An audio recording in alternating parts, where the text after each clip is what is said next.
With all the talk of sexual harassment in the workplace, we spoke to one expert who would like to suggest, oh so politely, that some problems could be avoided by something as simple as fostering good manners. Christine Porath is an associate professor at the McDonough School of Business at Georgetown University and author of Mastering Civility. What do you mean by mastering civility?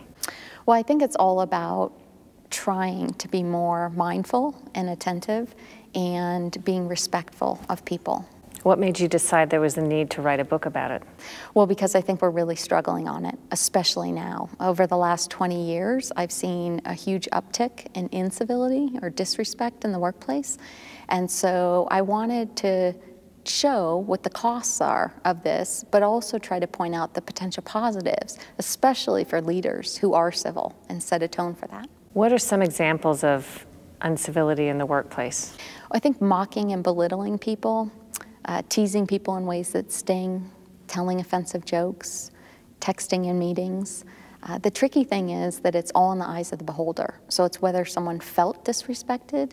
We may not mean anything by it, but if people feel that way, you're probably going to see consequences. Were you able to figure out the reason why there's been an uptick of this in the past 10, 20 years? Yes, well, the number one reason people give for being uncivil is because of stress. They feel overwhelmed. And I think that, it's been shown that people are more stressed out just generally. I think technology has a huge effect on this. So people feel like they're on 24/7. And also it becomes tougher to connect well with people when you're using a lot of emails and things like that, where you don't have the tone, you don't have the nonverbals, and especially with all the cultural differences, it becomes, I think, a little bit more challenging that way.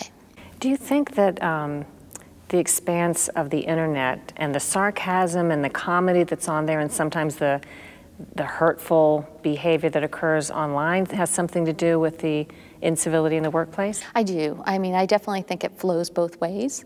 What we hear from managers is, why aren't we getting people that have better norms for civility? Like, why can't we, get them trained? But it certainly goes the other way. We've seen that people that feel disrespected at work take it home with them, and take it out on others, whether it's online, trolling, things like that. But take out their frustrations on others. What is the benefit to management to develop a more civil workplace? A huge benefit in terms of costs. So incivility is incredibly expensive. I mean, 12% of people will leave the workplace because they feel mistreated. So I think that there's also, when people feel treated disrespectfully, it takes them off track. They can't focus as well, they're not nearly as productive, they're far less creative and helpful. And what we find is when people feel treated with respect, they do tend to perform better. They are more creative, they are more helpful, far more likely to stay with their organization. So huge returns to the organization, often in subtle, hidden ways though. As a manager, how do you cultivate a more civil workplace? What are some tips? Well, I think one of the most important things and best returns is actually recruiting and selecting employees that come into the workplace with norms for treating people well. The other thing though is setting expectations for, we value this, we expect it. I think especially leaders set the tone, and then practicing it. So getting people coaching if they really struggle in this area. I think a lot of incivility stems from a lack of self-awareness, and so just getting them feedback about what are the little things that you could do to have better influence and effectiveness. What are some examples of civil behavior? So I think subtle things can be smiling, saying hello in the hallways, acknowledging people, sharing credit, thanking people is huge.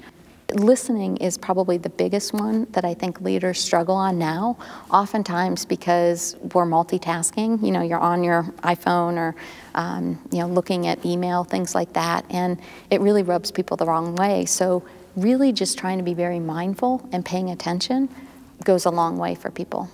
And lastly, if someone is working in a workplace where they feel like there's not a very good environment, what are one or two ways that you think they could change their environment? The one thing that buffers the effects of incivility is thriving. And that can be accomplished at work, whether it's taking on things where they feel a sense of progress, they feel a sense of learning. It could be navigating the situation with a boss, trying to figure out, like, how could they make this better? But I think a big thing can be outside of the workplace, because what we find is people that are thriving in their non-work lives actually bring stronger, more resilient selves into the workplace, such that it doesn't tear them down as much, it doesn't distract them as much. So I think that that's really key. As for civility in politics, according to a new KRC Research Civility in America poll, Americans in both political parties agree that uncivil behavior is rampant and getting worse.